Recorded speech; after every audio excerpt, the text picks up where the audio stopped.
Кейбір қорқынышты фильмдер көрерменді секіртіп қорқыту үшін түсіріледі. Кейбірі қан мен қатыгездікке сүйенеді, бірақ өте сирек фильмдер ғана адамның ішкі жан дүниесімен байланыстыра алады. Мен бүгін 2023 жылы жарық көрген Фредди мен 5 түн атты фильмін талқылайтын боламын. Фильмнің негізгі ойын және мағынасын ашып беремін. Бұл фильмді алғаш қарағанда алып робот қуыршақтар адамдарды өлтіретін қарапайым хоррор фильмі секілді көрінеді. Бірақ фильмнің жеткізгісі келген ішкі мағынасына үңілсек, негізгі тақырыбы қорқыныш емес. Бұл фильм өткеннің жарасы, кінә сезімі және отбасының құндылығы туралы шығарма. Мен басында бұл фильмді көрместен бұрын жай адамды үркітетін шығар деп ойладым. Бірақ фильмді көріп отырып, тым күрделі екенін түсіндім. Фильмнің барысын кішкене түсіндіре кетейін. Бұл фильмнің басты кейіпкері Майк Шмидт. Оның өмірі бір қарағанда қарапайым көрінеді, бірақ оның жүрегінде үлкен қайғы сақталған.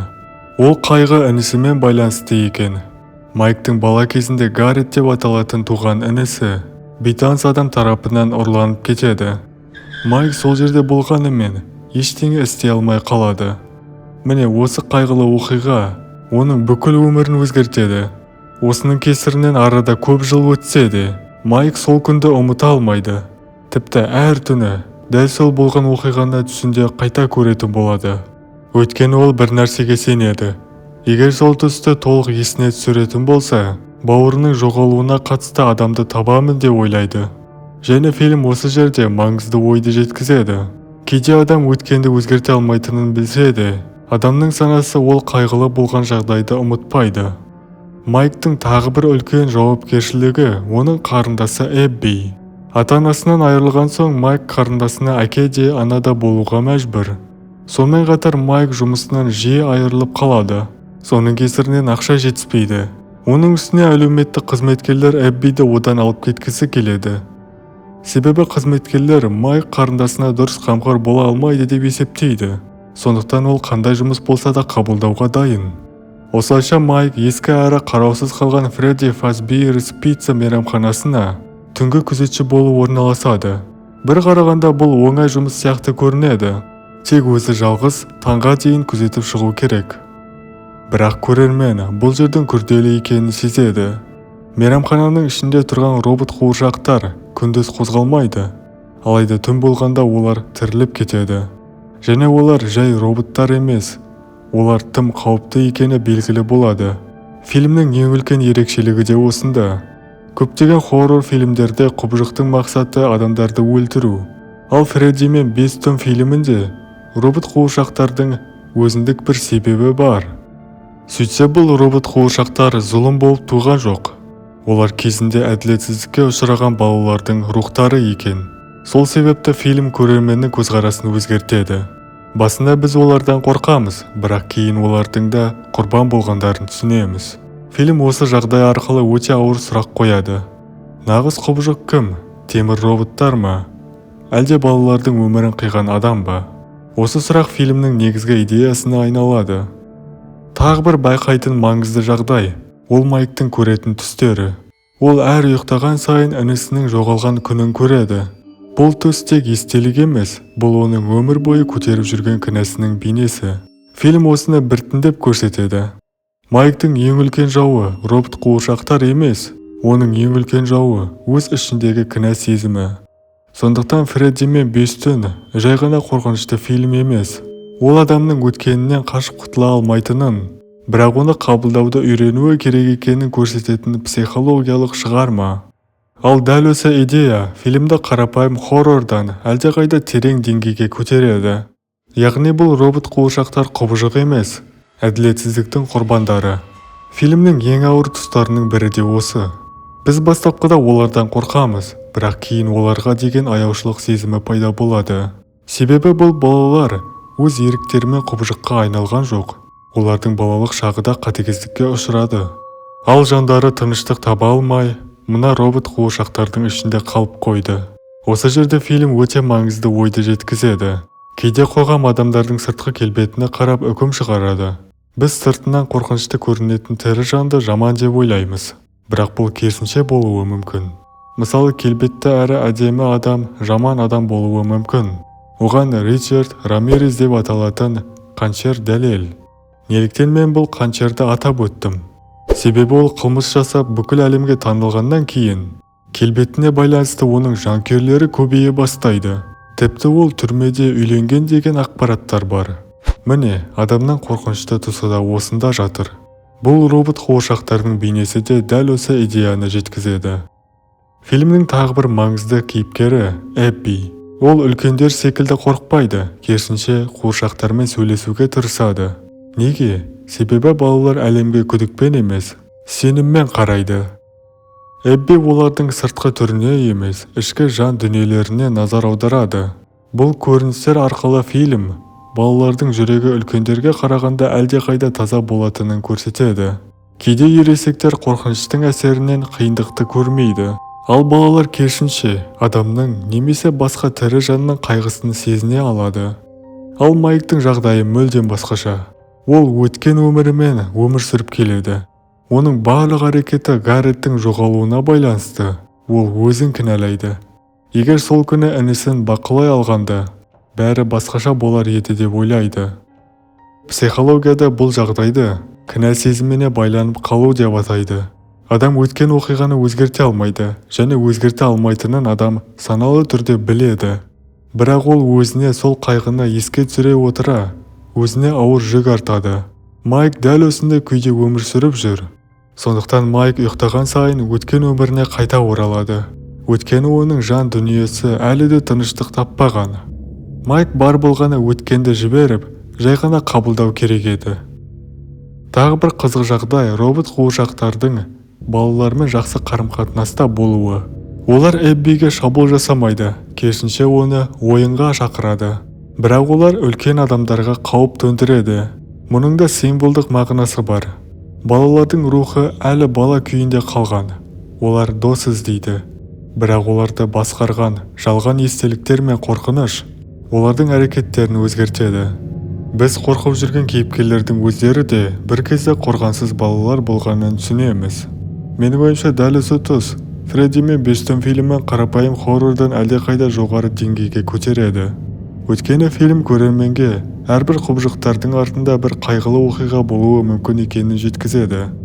Негізінде нағыз құбыжық Уильям Афтон. Фильмнің соңына қарай көрермен бұл маңызды шындықты түсінеді. Осы уақытқа дейін бәрі роботтардан қорқып келгенімен, олар бұл оқиғаның басталуына себепкер емес. Барлық қайғының түп тамыры бір ғана адам, ол Уильям Афтон. Фильмнің ең әсерлі жері де осында жатыр. Уильям Афтон көзге сабырлы адам болып көрінеді. Ол айқайламайды, ашуын көрсетпейді.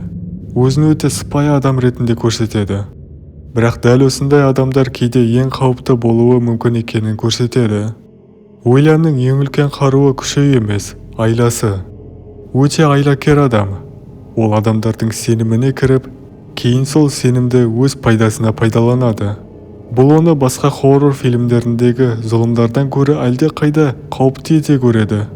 Көптеген фильмдерде зұлым өз күштерімен арқылы қорқытады, ал мұнда қорқыныш адамның ақылынан және қатыгездігінен туындайды. Фильм маңызды ойды айтады. Зұлымдық әрқашан қорқынышты бейнемен келмейді.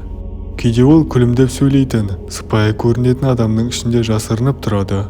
Сондықтан сыртқы келбет адамның шынайы болмысын көрсете алмайды. Сонымен қатар Уильям балалардың өмірін қиып қана қоймайды.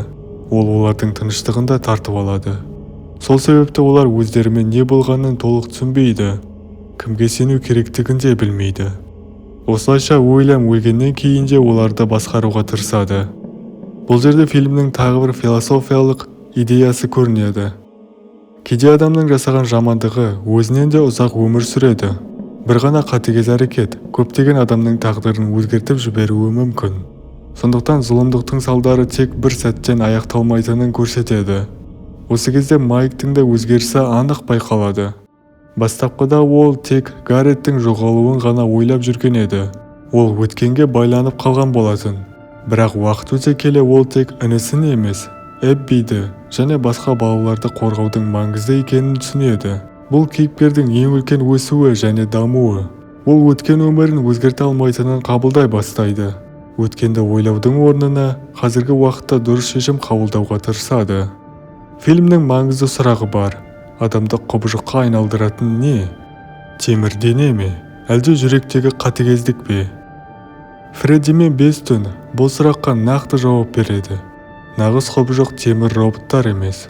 Нағыз құбыжық өз пайдасы үшін жазықсыз адамдардың өмірлерін құрбан етуге дайын адам. Сондықтан фильмнің ең қорқынышты кейіпкері Фредди немесе Бонни емес, ол Уильям Афтон. Менің ойымша дәл осы идея фильмнің ең күшті тұстарының бірі. Ол көрерменге қорқыныштың қайдан пайда болатынын ойлануға мүмкіндік береді. Кейде біз көзге көрінетін қауіптен қатты қорқамыз. Бірақ өмірдегі ең үлкен қауіп адамның жүрегіндегі ашу мен қатыгездік болуы мүмкін. Осылайша фильм көрерменге қарапайым хоррордан әлдеқайда терең ой қалдырады. Оның негізгі қарсыластары роботтар емес, адамның өз қолымен жасаған зұлымдықтарына қарсы күресу. Ал қорытындыға келетін болсақ, неліктен бұл фильм жай ғана хоррор емес? Фредди мен 5 түн фильмі аяқталған кезде көрермендердің саналарында бір ғана ой қалыптасады. Өткенді жіберу бұл қалыпты, ал өткенмен өмір сүру қалыпсыз құбылыс. Біздің өмірімізде не орын алмасын, біз оны қабылдау қажетпіз. Фильмнің басында біз Майктың басты мақсаты Гарретті ұрлаған адамды табу деп ойлаймыз. Бірақ оның шынайы күресі мүлдем басқа. Ол тек бауырын іздеп жүрген жоқ. Ол өзін өмір бойы мазалаған кінә сезімінен арылуға тырысып жүр. Ал фильм соңында Майк маңызды шындықты түсінеді. Кейбір жаралар толық жазылмайды, бірақ адам сол жарамен өмір сүруді үйрене алады. Тағы бір маңызды ой отбасы туралы. Майк бүкіл фильм бойы Гарретті ойлағанымен, оның жанында әлі де қарындасы бар екенін кейде ұмытып кетеді. Ал соңында Майк өткенге сүйенбей, қазіргі өмірге назар аударудың маңызды екенін түсінеді. Бұл фильмнің ең жылы әрі ең әсерлі сәттерінің бірі. Эбби де фильмнің негізгі идеясына үлкен үлес қосады. Ол үлкендер сияқты күдікпен өмір сүрмейді. Соның арқасында оның мейірімі мен сенімі арқылы роботтардың шындықты көруіне көмектеседі. Осы арқылы фильм мейірімділіктің аса қуатты күштен де маңызды екенін көрсетеді. Осының бәрі бірігіп, фильмді қарапайым хоррордан әлдеқайда терең шығармаға айналдырады. Егер бұл фильмді бір ғана сөйлеммен сипаттау керек болса, мен былай дер едім. Өткенді өзгерту мүмкін емес, және өткеннің ауыртпашылығын өмір бойы көтеріп жүрудің қажеті жоқ. Жай ғана қабылдау қажет. Дәл осы сөйлем Майктың да фильмнің де негізгі идеясын білдіреді. Сонымен бұл фильмді бір көріп ұмытып кететін фильм деп айту қиын. Мағынасын түсінген адам бұл фильмді есте қалатын, әрі талқылауға тұратын фильм деп есептейді. Ал арнаға жазыл, лүпіл бас және де пікір жазып кет.